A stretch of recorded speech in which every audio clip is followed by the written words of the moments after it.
अस्सलाम वालेकुम नाज़रीन, खुशामदीद कहते हैं। प्रोग्राम आप देख रहे हैं फ्रंट पेज। रोज़नामा जंग की सुर्खी, साहिवाल ऑपरेशन दुरुस्त, फैमिली बेगुनाह, वाक़या कत्ल करार। ड्राइवर ज़ीशान के बारे में JIT मज़ीद तहकीकात करेगी। 2 एडिशनल IGs, DIG, SSP ओहदों से फारिग। DSP CTDC को भी मुअत्तल कर दिया।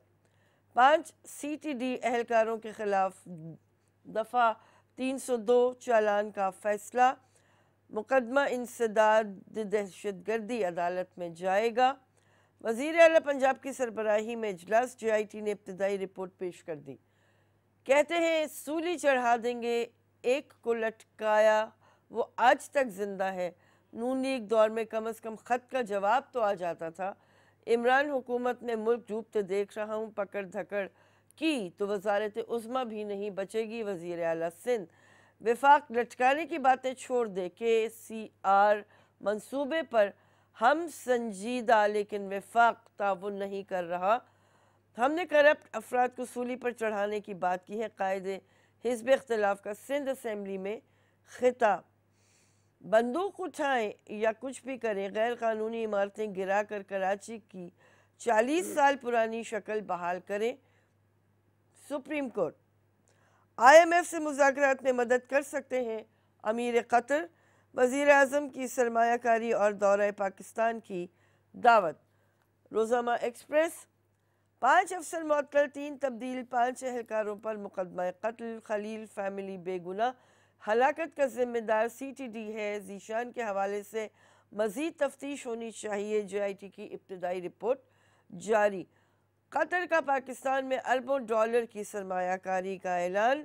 दबाव में खेलना आता है, अवाम परेशान न हो, इमरान खान।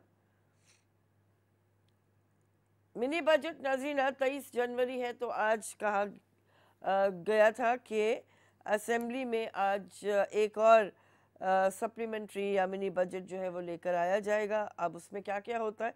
सिगरेट, मोबाइल समेत 1000 से ज़ायद अशिया महंगी होने का इम्कान। ड्यूटी और टैक्सों में रद्दोबदल पर मबनी। दूसरे मिनी बजट के लिए ज़िमनी तरमीमी फाइनेंस बिल 2019 के मुसव्वदे की मंजूरी। तो ये बड़ी बड़ी ख़बरें नाज़रीन। इसके अलावा भी दीगर ख़बरें हैं। जायदादों में सरमायाकारी करने वाले टॉप 15 केसेस की रिपोर्ट तलब। लेकिन जो सूरत हाल है, अगर इक़्तिसादी तौर पर देखें तो कहा गया इमरान खान साहब की जानिब से कि जो मालियाती इशू है या फाइनेंशियल क्रंच है उस पर काबू पाया जा चुका है और इक़्तिसादी जो मसाइल हैं उनको अब ज़रा सा देखने की ज़रूरत है। अब ये कहाँ तक ये बात ठीक है, कहाँ तक इसमें वज़न है, ये बिल्कुल देख सकते हैं। जो हमारे आज के मेहमान हैं मैं आपसे उनका तारुफ़ कराऊँ। जनाब मोहम्मद असलम रेंजर हमारे साथ आज मौजूद हैं और ये country head and executive vice president हैं वॉल स्ट्रीट एक्सचेंज के। इन्हें खुशामदीद कहते हैं। अस्सलाम वालेकुम। जी वालेकुम सलाम।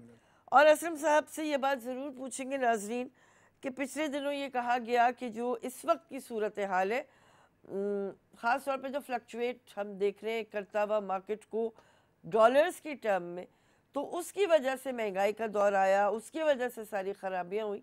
असलम साहब को खुशामदीद कहते हुए गुफ्तगू का आगाज़ करते हैं। असलम साहब, इस बात में वैसे कितना वज़न है कि इमरान खान साहब ने कल कतर में भी पाकिस्तानियों से ये बात की है कि मनी लॉन्ड्रिंग की वजह से जो डॉलर गया पाकिस्तान से बाहर, तो उसकी वजह से डॉलर की कीमतों में उतार चढ़ाव हुआ है। मनी लॉन्ड्रिंग का जो है वो मतलब की वजह से ही तो नहीं गया ये तो। अच्छा। खैर मैं ज़रा अपना जो है वो इख्तलाफ करूँगा। असल में ये जो डॉलर गया ऊपर वो सिर्फ पाकिस्तान की जो बैलेंस ऑफ पेमेंट है, अगर आप उसका जायज़ा लें तो हमारी इंपोर्ट जो है वो तकरीबन 58 अरब US$ की है और हमारी जो एक्सपोर्ट है वो बहुत कम है इसके मुकाबले में। उसको अगर कोई सपोर्ट करता है तो हमारी इंपोर्ट थोड़ा बहुत कर लेती है और जो हमारी जो रेमिटेंस बाहर से आती है वो सपोर्ट करती है, जो कि मिल के 35 अरब होती है। तो जो इनके बीच का जो डिफरेंस है उससे हमारा जो करंट डिफरेंस जो क्रिएट होता है उससे हमारे रुपये के ऊपर प्रेशर था। और उससे आपने ये देखा कि पिछले दिनों में हमारी जो रुपये है वो 24% इनकी गवर्नमेंट आने के बाद जो है डिवैल्यू हो चुकी है। तो मतलब मे बी वो एक मतलब फैक्टर हो, लेकिन वो कुल फैक्टर नहीं है। उसमें जो है ना मतलब मेन ये है कि हमें इसके ऊपर हमें काम करना चाहिए कि हमारी एक्सपोर्ट ज़्यादा हो जाए।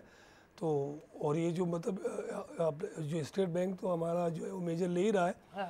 तो आजकल तो खैर मतलब मैं देख रहा हूँ 2-4 सालों से काफ़ी इसके ऊपर काम हो रहा है। और उसमें जो है ना मनी लॉन्ड्रिंग मैं तो नहीं समझता हूँ कि सोल फैक्टर मनी लॉन्ड्रिंग नहीं है, जाहिर है मतलब वन ऑफ द फैक्टर हम लोग उसको कह सकते हैं, लेकिन उसको हम बिल्कुल इसी के ऊपर हम नहीं कह सकते। वो उनको खैर मतलब वो जो ब्रॉडर एक्सपेक्ट से देख रहे हैं, मतलब मे बी उनको जो ना इस चीज़ की रिपोर्ट्स हो, लेकिन हम जो यहाँ पर मतलब बीइंग अपना एक्सचेंज कंपनी एक आम शहरी के देखते हैं तो हमें ये लगता है कि वो एक फैक्टर ज़रूर है और एक मेजर फैक्टर है, लेकिन ये कि वो एक ही फैक्टर नहीं है। पाकिस्तान में बहुत सारे फैक्टर्स एक साथ मिलकर काम ठीक है। अच्छा असलम साहब ये भी बताइएगा, पिछले दिनों ये भी बात हुई है कि जिस तरह से एकदम से डीवैल्यू होना शुरू हुआ रुपया, तो कुछ पैनिक बाइंग भी शुरू हो गई मार्केट में। लोगों ने कुछ यानी कहते हैं होर्डिंग करनी भी शायद शुरू कर दी कि लेके साइड पर डालना शुरू किया डॉलर। ऐसा भी होता है, ऐसा भी हुआ है? असल में जब भी पाकिस्तान की मीटिंग IMF से होती है तो एक ओवरऑल जो कि हम ये देखते आ रहे हैं मुख्तलिफ पिछली गवर्नमेंट्स में भी कि उसके बाद वो एक डिमांड उनकी ज़रूर ये आती है कि आपका रुपया थोड़ा सा हाई लेवल पे उसको ज़्यादा डिवैल्यू किया जाए। तो जो पाकिस्तान के जो इन्वेस्टर हैं वो इसको बेहतर जानते हैं और वो कोई ऐसी एथेंटिकेटेड न्यूज़ तो नहीं होती है, लेकिन फिर भी लोग मतलब अपने आप को सेव करने के लिए मैं तो कहूँगा उससे उनको फ़ायदा नहीं होता है, बल्कि उनका रुपया डिवैल्यू होने से बचाने के लिए वो पहले से अपने रुपीज़ को जो है वो US डॉलर में कन्वर्ट करके हमारी बैंकों में ही रखते हैं। वो कहीं ये नहीं कि कहीं वो दूसरी जगह पे, तो वो उनकी बाइंग शुरू हो जाती है, जिससे हमारे जो मतलब डिमांड सप्लाई के ऊपर जब एक मतलब प्रेशर आता है कि जब लोगों की सप्लाई जो डिमांड ज़्यादा हो जाती है और उसकी सप्लाई कम होती है तो उसका रेट फिर ऊपर डिवैल्यूएशन से पहले ही जो है इंक्रीज़ होना शुरू हो जाता है, जिससे अपना जो डॉलर जो नापेद हो जाता है। और फिर उसके बाद आपको ये भी आती है खबर के वीक के बाद या 1.5 वीक के बाद फिर वो डिवैल्यूएशन भी हो जाती है, फिर लेवल पे आ जाती है। मतलब डिवैल्यू हो जाता है। जी, जो उनको खबर जो होती है वो भी जाता है, वो भी हो जाता है। सही कह रहे हैं। अच्छा ये भी बताएं कि एक ज़माना था कि स्टेट बैंक की तरफ से पाबंदी हुआ करती थी किसी भी बायर पर कि वो इतने से ज़्यादा डॉलर नहीं खरीद सकता। आज भी है मैडम। तो आज ऐसा है या नहीं? बिल्कुल आज भी है और स्टेट बैंक ज़्यादा विजिलेंट है। और मतलब डे बाय डे अब जो स्टेट बैंक शुरू में चूँकि हम लोग इसके बहुत ज़्यादा यूज़ टू नहीं थे, हम एक्सचेंज कंपनियाँ चूँकि मनी चेंजर थी और वो कन्वर्ट होके एक्सचेंज कंपनी में आई हैं और एक्सचेंज कंपनी में रिपोर्टिंग का मयार जो है। वो ज़रा फ़र्क बताइएगा लोगों को। पहले मनी चेंजर सिंपली ये हुआ करते थे कि वो सिर्फ बाइंग और सेलिंग कर सकता था, मतलब उसके पास एक जो है ना वो एक जो है ना मनी चेंजर की दुकान होती थी और उस पर कोई भी आके बाइंग सेलिंग करता था और उसमें कोई रिपोर्टिंग का ऐसा कोई ख़ास मेयार नहीं था। ठीक है। फिर उसके बाद जब से एक्सचेंज कंपनियाँ फॉर्म हुई है वो पूरी वर्क लाइक अ बैंक, हमारी डेली रिपोर्टिंग होती है, हमारी वीकली रिपोर्टिंग होती है और हमारी मंथली रिपोर्टिंग होती है। ठीक है। और उसमें हमें उन्होंने जो लिमिट दी है $50,000 अ डे और जी, और उसमें भी वो हमें ये कहते हैं कि ये एक स्पेसिफिक अपना फिगर है कि आपको फिर भी जो है ना आपको मतलब अगर कोई आपके पास डेली बेसिस के ऊपर कोई बाय करने के लिए आता है तो हमने ये जो मतलब जो लिमिट रखी है अपने 50,000 की, वो इसलिए रखी है कि 50,000 के ऊपर अगर किसी ने डॉलर बाय करना हो तो वो हमसे पूछेगा, ये अपना स्टेट बैंक कहता है। तो वो आगे हमसे पूछिए, हम उनको इजाज़त देंगे कि वो क्या उसके वो क्यों ये ले रहा है और उसके बाद सोर्स ऑफ फंड क्या है उसका। तो हमें बिल्कुल इस जो है पाबंदी के ऊपर ये जो आप सीलिंग बता रहे हैं 50,000 अ डे की, वो बायर के लिए है या आपको टोटल ही आप $50,000 बेच सकते हैं? नहीं, हम तो हम लोगों का एक एक्सपोजर होता है। मतलब जब ये एक्सचेंज कंपनियां फॉर्म हुई थी तो 100 मिलियन जो है पाक रुपीस से हम लोगों की एक्सचेंज कंपनी फॉर्म होती थी। फिर उसके बाद आजकल जो है रिक्वायरमेंट है वो 200 मिलियन से ज़्यादा की है। तो हम लोग एक एक्सपोजर होते ठीक है। हैं। सही है। अब 20 करोड़ की जो कंपनी होती है, जो कभी 30 करोड़ 40 करोड़ की भी कंपनियां होती है, उनके फिर एक्सपोजर होते हैं 50% तक उनको जो है ना पाक रुपये रखने की परमिशन स्टेट बैंक से होते हैं, और उनको 50% जो है ना फॉरेन एक्सचेंज। अच्छा। तो वो अपनी इस लिमिट में जितना चाहे बाय करे और जितने चाहे लोगों को फैसिलिटेट करे, लेकिन किसी एक बायर को वो एक दिन में $50,000 मैक्सिमम पूरी कंप्लायंस लेने के बाद, जब उसको यही हो जाए, यकीन हो जाए कि ये जो बायर है वो उसकी इतनी वर्थ भी रखता है, जैसे कोई चाय वाला या कोई ठिए वाला अगर हमसे कोई $50,000 लेने आता है तो हम उसको डिनाई कर देते हैं। अच्छा। ऑफ कोर्स, क्योंकि हम उसको ये पूछते हैं कि भाई तुम्हारा ये स्टेटस, मतलब तुम ये पैसे लाए हो कहाँ से लाए हो, तो हमें बताएं आप।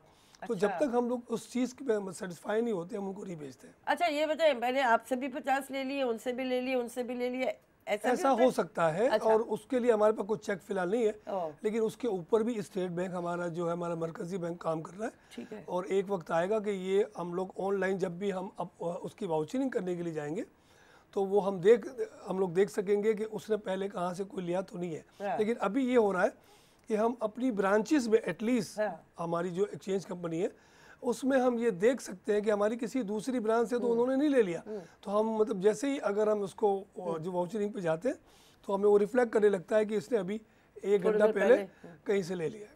तो ये भी होता है। ठीक है। अच्छा, ये बताएं कि कुछ अरसा पहले मनी एक्सचेंजेस के हवाले से भी कुछ स्कैंडल सामने आए थे और कुछ लोगों को काफ़ी उन पर इल्ज़ामात भी आए थे। उसकी वजह से अच्छा, फिर ये ख़बरें भी आ रही थी कि जो एक्सचेंज कंपनीज़ हैं उनके जो मालिकान हैं वो इस तरह से ज़ाहिर है कि एक खौफ की सी फ़ज़ा भी फैली थी मार्केट में। अब हालात बेहतर हैं, ख़ास तौर पे क्योंकि जिस तरह से इंटरनेशनली हम पर मॉनिटरिंग सख्त हो रही है, ख़ास तौर पे जो FATF के मामलात हैं या दीगर और मामलात भी हैं जिसमें कहा जाता है कि जहाँ भी ख़राबी है उसके पीछे पैसा है, और जो फ़्लाइट ऑफ डॉलर या फ़्लाइट ऑफ रुपी है उसको जब तक आप मॉनिटरिंग उसकी सख्त नहीं करेंगे, आप दहशतगर्दी के मसाइल या दीगर मसाइल पे काबू नहीं पा सकेंगे। तो इस बारे में ज़रूर बताइएगा। लेकिन कॉलर है। अस्सलाम वालेकुम। सियासत कर रहा हूँ जी, फरमाइए। आपके मेहमान की खिदमत में इस्लाम। देखिए, सबसे पहले ये मिनी बजट एक तो ये बात ही समझ नहीं आती पाकिस्तान में ये मिनी बजट और क्वार्टर बजट क्यों आता है। पहली बार डायरेक्शन एक तय ही नहीं हो पा रही है कि अभी तक हमारा मुल्क कहाँ लेके जाना है। ठीक है। दूसरी बात ये कि कल जस्टिस साहब ने एक बड़ा अच्छा डिसीजन तो दिया, लेकिन समझ में नहीं आया। उन्होंने कहा बंदूक उठा कुछ भी करो, ये सब साफ कर दो। 40 साल पुराना कराची, तो 1.5 करोड़ या 2.5 करोड़ आवाम जो बढ़ गई है 40 साल में, क्या इनको भी वॉश आउट कर दो और फिर बिल्कुल वही 40 साल पहले वाले जहाँ बिल्डिंगें ना हो, इमारतें ना हो, ऐसा करना है कराची। ठीक है, ठीक है जनाब। अच्छा, अब सुप्रीम कोर्ट का चूंकि जिस तरह से ये सामने आई है बात, तो 1 महीने का टाइम लिया गया है सिंध बिल्डिंग कंट्रोल अथॉरिटी की जानिब से सारे मामलात को देखने का, और बेहतरी की कोई सूरत निकलेगी। मेरा ख्याल है ज़ाहिर इस तरह हो नहीं सकता जिस तरह आप कह रहे हैं कि एक ही झटके में सब कुछ ख़त्म हो जाए। अच्छा, ब्रेक लेते हैं, वापस आएंगे और जो सवाल मैंने किया है मोहम्मद असलम रेंजर साहब से उस पर ज़रूर बात करेंगे। ब्रेक लेते हैं नाज़रीन। खुशामदीद कहेंगे नाज़रीन ब्रेक के बाद। प्रोग्राम आप देख रहे हैं फ्रंट पेज। नाज़रीन, 1-2 खबरें और आपके साथ शेयर कर लेते हैं। PM6 economic assistance package from दोहा।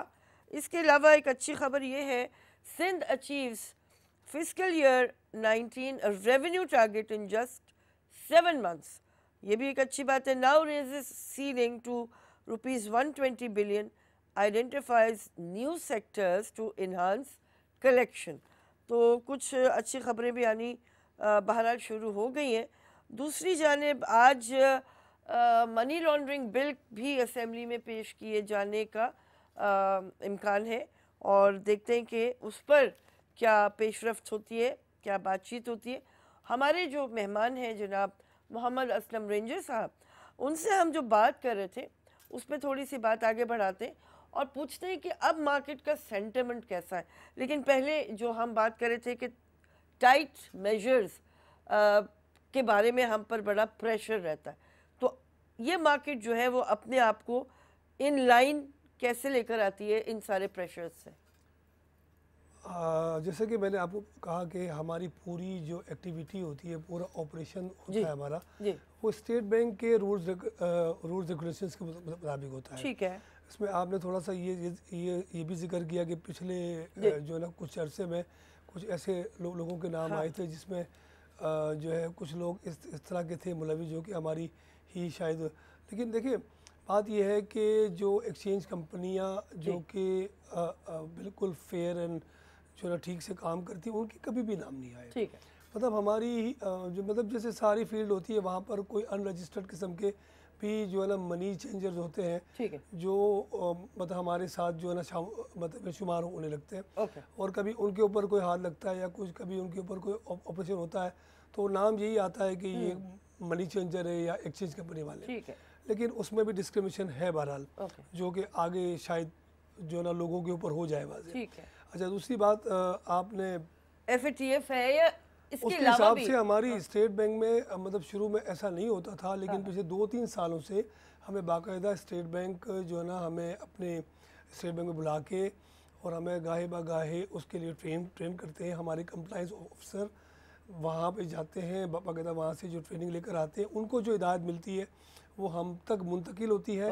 और हमने हमारी एक्सचेंज कंपनियों में बाकायदा ट्रेनिंग सेंटर्स बनाए हुए हैं हमारे लोगों को ट्रेन करने के लिए कि हाउ वी विल डील जो लोग होते हैं जो कि मे बी जो दहशतगर्द हो सकते हैं, जो कि टैक्स हो सकते हैं, कुछ भी हो सकता है, उनको हमें किस तरीके से हमें अवॉइड करना है और उनके साथ कैसे हमें ट्रांजेक्शन को रोकना है। ये एक्सचेंज कंपनियां इसके ऊपर काम करना शुरू हो गई हैं और अल्हम्दुलिल्लाह से आने वाले वक्तों में बहुत अच्छा रिजल्ट देंगे। यानी आपका कहना ये है असलम साहब कि जो आपका पूरा सेक्टर है वो टोटली स्ट्रक्चर्ड है और मॉनिटर्ड है, आप ये कहते हैं? टोटली स्ट्रक्चर्ड है, मॉनिटर है, उनकी हर साल स्टेट बैंक से बाकायदा ऑडिट होता है हमारा और एक ऑडिट रिपोर्ट स्टेट बैंक हमें हमारी खामियां बताता है। जहाँ पे हमें हमारी जो खामियां होती है हम फिर नेक्स्ट ईयर उसको दूर करते हैं, फिर उसको चेक करता है कि हमने वो खामियां कहाँ तक दूर की। उसके बाद वो लाइसेंस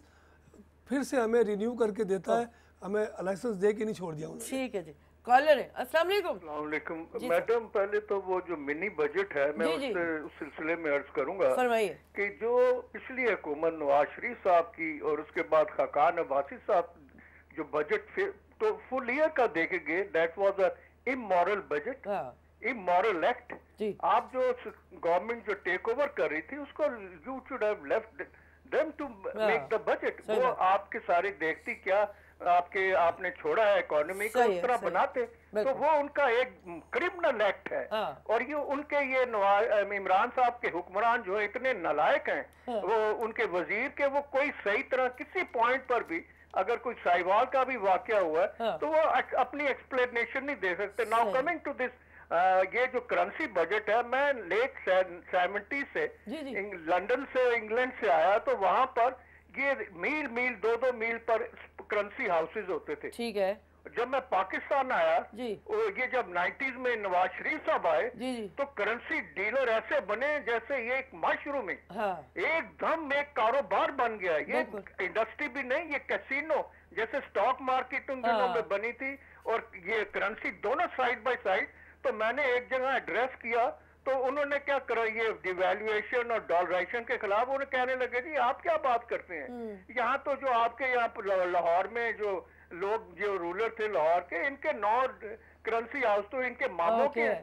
तो इसी तरह ये तमाम बिजनेसमैन जो हैं इनके करेंसी हाउसेज चला रहे हैं, ये तो शरीफ आदमी है। यहाँ पर ये जुआ खाना है, ये बदतरीन। और इसके अलावा मैं अर्ज करूंगा कि ये हुकूमत इस चीज को गौर करे कि ये जो एकदम मैसिव एंड मैस डिवैल्यूएशन होती है, आप जो सिलेक्ट करें कौन सी इंडस्ट्री या कौन से एरिया ऑफ बिजनेस को आपको सपोर्ट देनी है, कुशन देना है। ठीक है, बहुत शुक्रिया जमाल मुस्तफा साहब। आप अग्री करेंगे जो फरमा रहे हैं हमारे कॉलर? देखिए, जब से ये 90s की बात कर रहे हैं तो 90s के बाद 90 के बाद जो एक्सचेंज कंपनी नहीं थी, वो मनी चेंजर जो मैंने आपको पहले कहा था, वो मनी चेंजर थे। और वाकई उसमें उस वक्त कोई ऐसी कोई रिपोर्टिंग का मयार कुछ भी नहीं था, उसमें कोई क्वांटिटी का मयार नहीं था, उसमें हम ये नहीं पूछते थे कहाँ से आए, कौन है। उस वक्त तो खैर 90 में तो हमारा कोई मनी चेंजर नहीं था। हाँ। लेकिन जो भी थे बहरहाल वो ऐसे ही थे बने हुए जगह जगह। और ठीक है। लेकिन ये कहना कि उसकी कोई ज़रूरत नहीं है, हाँ, हाँ। मैं आपसे कहूँ कि मतलब पाकिस्तान को आज जो हमारे पास कैश फ्लो आता है यहाँ पर करेंसी का, उसकी सपोर्ट एक्सचेंज कंपनीज कर रही है। और एक्सचेंज कंपनियों तमाम जो यहाँ पर करेंसी जो कि हमारे रूरल एरियाज़ में या जहाँ पर जो कि हमारे रिमोट एरिया में आती है, वहाँ से उसको कलेक्ट करके उसको बाकायदगी से उसको यूएस डॉलर में कन्वर्ट करने के लिए उसको स्टेट बैंक से रिपोर्ट करती है यहाँ पर एयरपोर्ट के ऊपर कि वो कितने की जो है करेंसी जो होती है दीगर, उसको लेके बाहर जाके उसको कन्वर्ट करके उसको लाजमी तौर पे उतने डॉलर पाकिस्तान की बैंकों में लाके उसको इंटर बैंक करता है। अच्छा, ये भी बताइएगा, जिस तरह भी आप फरमा रहे कि जो पाकिस्तानी बैरून मुमालिक आबाद है वो जब अपना पैसा पाकिस्तान भेजते हैं तो मुख्तलिफ हवालों से भेजते हैं। कहा जाता है जी हुंडी बहुत ज़बरदस्त एक तरीक़ाकार था, लेकिन वही जो पाकिस्तान के ऊपर इस वक्त मॉनिटरिंग वाला एक एस्पेक्ट है तो उसकी वजह से ज़ाहिर है कि हालात बेहतरी की तरफ गए। तो इसमें भी एक्सचेंज कंपनियों का कोई किरदार है? भाई देखिए, तकरीबन $40 बिलियन का एक जो है वो रफली एक लोग लगाते हैं, हमारे माहिरीन आइडिया लगाते हैं कि हमारे पाकिस्तानी लीगल या इलीगल तरीके से भेजते हैं। ठीक है। जब से ये मतलब एक्सचेंज कंपनीज को रेमिटेंस की अपना जो है ना एक सेगमेंट अलाउ किया है, हाँ। तब से अल्हम्दुलिल्लाह से ये लास्ट ईयर $21 बिलियन तकरीबन बैंक से या एक्सचेंज कंपनी से जायज़ तरीके से आए। उसमें एक्सचेंज कंपनियों का बहुत अहम रोल है। ठीक है। बल्कि एक वक्त में तो ये सेगमेंट बैंकों के पास नहीं था, सिर्फ एक्सचेंज कंपनियों के पास था। और एक्सचेंज कंपनियों की जो परफॉर्मेंस थी उस वक्त जी। उसी को जो है ना वो मयार बना के बैंकों ने भी उसको अडॉप्ट किया। अच्छा। और अब जो है ना वो मतलब दोनों मिलके इसको 21 billion approximate 21 billion US dollar तक ले गए हैं। ठीक है। और यही एक हमारा आज शायद जो है हमारे वज़ीर आज़म साहब ने भी इसको एक्सेप्ट किया कि रेमिटेंस जो बाहर से आ रही है वो बड़ा सपोर्ट कर रही है। अगर एक्सचेंज कंपनियों को प्रॉपर इस चीज़ के लिए सहूलत मिले और चेक बिल्कुल 100% चेक करें आप, और उसके लिए मज़ीद अगर कोई रूल्स को टाइटनेस करना है तो वो भी करें। लेकिन जो और मतलब वर्ल्ड में बहुत सारी और ज़्यादा एजेंसियां हैं जो कि रेमिटेंस का बिज़नेस करती है, वो एक्सचेंज कंपनियों को सिवाय 2-4 के अलावा नहीं है। तो वो अगर तमाम अगर जो है ना वो जो बहुत ज़्यादा मशहूर जो दुनिया में काम करती है, हाँ। वो अगर एक्सचेंज कंपनियों के पास हो तो एक्सचेंज कंपनियाँ उसमें बड़ा वाइटल रोल इसलिए अदा करती है कि उनकी जो टाइमिंग्स होती हैं, हाँ। वो बहुत ज़्यादा होते हैं, लोगों को सहूलत होती है, वो उनके घरों के नज़दीक होते हैं, प्लस ये कि वो संडे सैटरडे को भी ऑन होते हैं। ठीक है ना।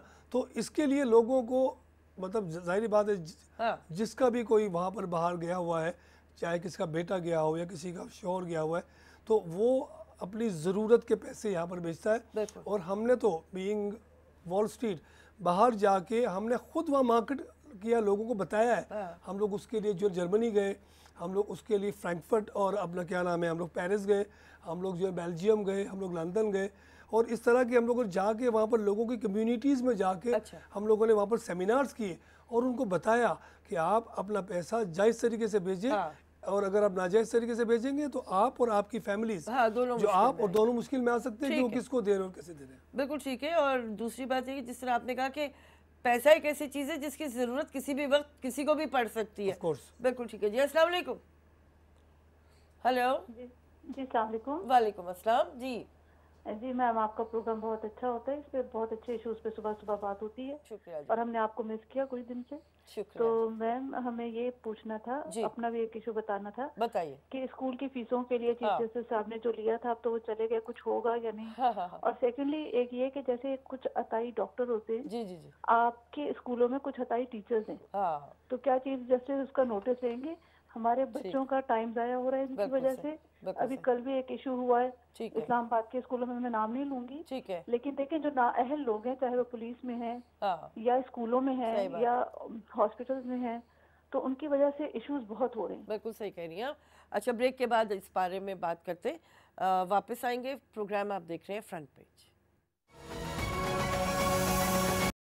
जी नाज़रीन, खुशामदीद कहते हैं। प्रोग्राम आप देख रहे हैं फ्रंट पेज। हमारी जो कॉलर अभी बात कर रही थी वो भी एक बहुत बड़ा टॉपिक है, ज़ाहिर है उस पर क्या कुछ हो सकता है, क्या क्या नहीं हो सकता। जो क्वैकरी की बात करी उन्होंने टीचिंग सेक्टर में, एजुकेशन में, उस पर बिल्कुल मेरे ख्याल एक अलग से निशिस्त रखेंगे। दूसरी बात ये कि खबर है अखबार में देख रही हूँ 2022 के बाद केडीए में कोई क्वालिफाइड इंजीनियर नहीं होगा। क्यों? क्योंकि गुज़िश्ता 25 सालों के दौरान किसी नए इंजीनियर की भर्ती ही नहीं हुई। तो अभी आप जो कह रही थी कैपेसिटी का फुकदान हर सेक्टर में आपको नज़र आता है। चले आज के टॉपिक की तरफ आते हैं और असलम साहब से जो मेरा सवाल है, असलम साहब, एक तो ये कि जो बात हम अभी कर रहे थे कि आपके सेक्टर में अप्स एंड डाउन्स हैं, ज़ाहिर है। दूसरा ये कि कोई ख़ास मौका भी होता है कि जब प्रेशर बढ़ता है कि बस अब डॉलर ख़रीदना है लोगों की तरफ से, या जिस तरह भी गुज़िश्ता दिन हुआ। दूसरा ये बताइएगा कि ये इतनी फ्रेजाइल किस्म की और अहम सेक्टर है कि इसमें सिक्योरिटी के इश्यूज भी आई एम श्योर होते होंगे, ज़रूर बताइए।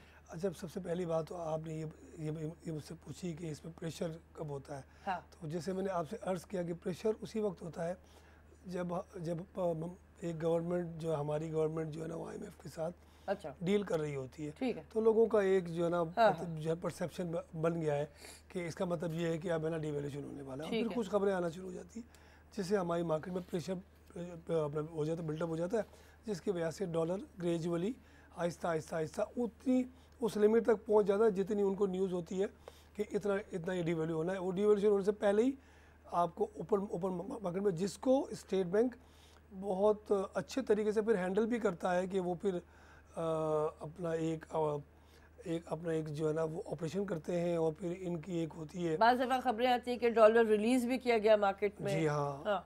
वो तो अपना इतनी मतलब वो हमें नहीं देते, वो फिर इंटर बैंक में करते हैं बैंक्स को। हाँ। जी हाँ, वो फिर इंटर बैंक में करते हैं, वो हमें नहीं। तो उसमें फिर जो है वो मिस्ट्री शॉपिंग करते हैं, वो हमारी जो है ना ब्रांचेस में कि जो भी है उन जाके वो चेक कर रहे होते हैं कि कहीं हम लोग कोई अपना स्पेकुलेशन तो नहीं कर रहे। तो ये उनका बड़ा अच्छा एक चेक है। ठीक है। दूसरी बात सिक्योरिटी की, आप जहाँ तक बात करें, सिक्योरिटी का बहुत जो मतलब बुरा हाल है। मतलब अगर आप एक्सचेंज कंपनीज के जो है पर्सपेक्टिव से देखें तो कस्टमर जो है वो बहुत खौफज़दा होता है। ज़ाहिरी बात है कि जब वो किसी एक्सचेंज कंपनी से निकल रहा होता है तो 100% ये डाउट होता है। जैसे बैंकों में ये होता है कि वो चेक लेके जाता है, कैश लेके आता है, कैश लेके जाता है तो रिसीप्ट लेके आता है। तो उसमें वन वे एक जो डाकू को होता है कि वन वे एक उसको होता है कि पता नहीं उसके पास होगा या नहीं। एक्सचेंज कंपनी में वो 100% श्योर होता है कि भाई वो करेंसी लेके जाएगा, रुपये लेके आएगा, रुपये लेके जाएगा, करेंसी लेके आएगा। तो उसमें जो है वो बहुत सारे केसेस रोज़ाना की बुनियाद पे होते हैं। ठीक है। और इसका बहुत ही बुरा हाल है। उसमें सिक्योरिटी से हम जो है परेशान है बहुत, और हम गाहे बगाहे इसको जो है हमारी अथॉरिटीज़ को और जो इसके जिम्मेदार लोग हैं उनको हम लोग जो है बताते रहते हैं। और फिर आप लोगों को खुद अपना इंतजाम ज़ाहिर करना रख हम पड़ता है। अपना इंतजाम यकीन करें कि हमारी एक ब्रांच में 10 गार्ड होते हैं। बिल्कुल ऐसे ही। और उसमें हमारी इंटर ब्रांच ट्रांजैक्शन जो होती है, एक ब्रांच से दूसरी ब्रांच में हम करेंसी या कैश पहुंचाते हैं, तो उसमें पूरी वैन्स को लूट उठा है हमारी अपनी पूरी सिक्योरिटी गार्ड्स के होते हुए कि जो वो जा रहे हैं 4 गार्ड, लेकिन आप क्या करेंगे जब वो ऑटोमेटिक असला लेकर 4-5 गाड़ियाँ और जो लोग आके आपको एडजस्ट कर देंगे, तो फिर कोई भी। अच्छा ये बताइए, ये वाले पैसे इंश्योर्ड होते हैं क्या? देखिए, हम अपनी इंश्योरेंस की लिमिट को ब्रीच नहीं करते हैं। जो भी हमारी इंश्योरेंस की लिमिट होती है उसको हम ब्रीच नहीं, लेकिन जो खौफ फिर हमारे जो लोगों में आता है और वो जो कि हमारे कस्टमर्स में आता है, उसको रिस्टोर करने में हमें जो है ना बहुत वक्त लग जाता है। और इसके लिए कुछ होना चाहिए, कोई मैकेनिज्म होना चाहिए। ठीक है जी। अस्सलाम वालेकुम। फिजा, कैसी याहिया बात कर रहे हैं? वालेकुम सलाम, अल्लाह का शुक्र। पहले आपके मौजूद मेहमान को सलाम हो। देखिए, बात सारी ये है कि जब आप किसी चीज की पॉलिसी बनाते हैं, कोई मॉनेटरी पॉलिसी बनाते हैं, उसको इम्प्लीमेंट भी करते हैं और फिर रेगुलेट भी करते हैं। अब मनी चेंजिंग जो चेंजर्स हैं वो एक जाहिर पर लीगलाइज बिजनेस है। आप उसको मॉनिटर करना तो ये तो नहीं हो सकता हम उसको खत्म कर सकें। और अगर आप बैंक आपका मैं लिखा कि हमारी बैंकिंग चैनल से दूरी की वजह, बैंकिंग चैनल से दूरी की वजह है, देखिए उनकी कबाहतें बहुत हैं, उनके मसाइल, वो आसान तरीके से विंडो ऑपरेशन नहीं करते। अगर ये आसानियां पैदा करते तो कौन नहीं करेगा इसके थ्रू चैनल। और अगर मनी चेंजर भी काम कर रहे हैं, जिन्होंने आपको मेहमान ने बताया कि बात ये है कि आप उनको लीगलाइज तरीके से उनकी रेगुलेशन को फॉलो करना तो मेरा और किसी का काम नहीं ना, एफआई का काम है, उनको करें। एक दफा जब ये चैनलाइज हो जाएंगे तो कोई भी खिलाफ वर्जी नहीं करेगा। दूसरी बात है कि डॉलर के मुकाबले में रुपये की कदर कीमत की बात जो आप कर रही है ना, बात ये है कि जब आपकी अपनी तो कोई पॉलिसी होती नहीं, आप मुस्तार लेते हैं पॉलिसी आईएमएफ से। जितने आपके, अभी मैं इस गवर्नमेंट की बात करूं, आपको अच्छी तरह फलसीदा पता है कि उनके अपने जो डॉक्टर अशफाक हुसैन है, इन्होंने खुद क्या कहा कि ये हमारी किसी जो लोग इसके अहल लोग हैं, फाइनेंस के बंदे, उनकी तो वो बात मान नहीं रहे ना। बात ये है कि जो आप फाइनेंशियल मैनेजर्स की बात नहीं मान रहे, इकोनॉमिक्स की बात नहीं मान रहे, तो उसकी काबिलियत बेचारी की क्या रहेगी? वो आके टीवी पे दुहाई करता रहेगा।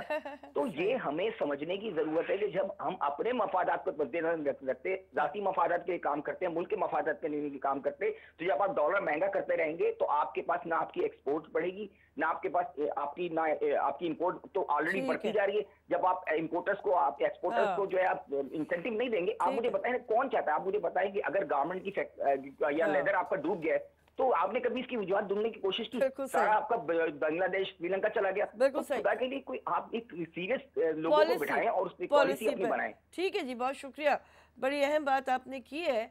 लेकिन इसी बात को आगे बढ़ाते हुए, बिल्कुल 1 से 1.5 मिनट रह गया है कि ज़ाहिर जब तक डायरेक्शन और पॉलिसी की जो बात हम कर रहे हैं वो नहीं हो पा रही, तो शायद ये हमें इस वक्त पैनिक नज़र आ रहा है।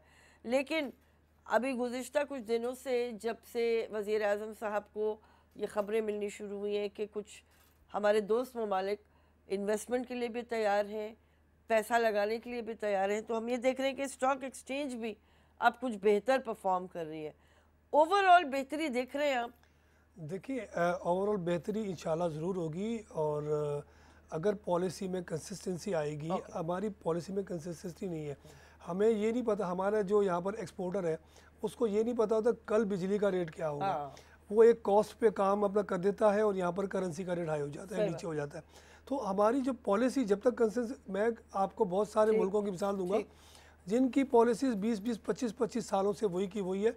वो अगर 20 साल तक सो जाए कहीं पर और फिर कहीं उठे और फिर कोई काम करना शुरू कर दे, तो उसको ये चेक करने की ज़रूरत नहीं है कि उसके मुल्क की पॉलिसी क्या है। उसको पता है कि मेरी मुल्क की पॉलिसी वही है और वो, लेकिन हमारे यहाँ ऐसा नहीं है। हमारे यहाँ पॉलिसीज़ जो है ना वो चेंज होती है। तो मैं इस गवर्नमेंट को यही कहूँगा कि पॉलिसियाँ बनाएँ, पहले तो बहुत सोच समझ के पॉलिसीज़ बनाएँ और फिर ऐसी पॉलिसियाँ बनाएँ जिसमें कंसिस्टेंसी हो और देर तक चले, पायदार हो, लोगों का कॉन्फिडेंस रिस्टोर होगा उससे। जब ये क्या है, लैक ऑफ जो है ना कॉन्फिडेंस है। आज यहाँ पर काम नहीं है, लोग रो रहे हैं, अगर बिजनेस सही है तो लोग, वो लैक ऑफ जो है ना कॉन्फिडेंस है, ये कॉन्फिडेंस देना हमारी इस गवर्नमेंट का काम है।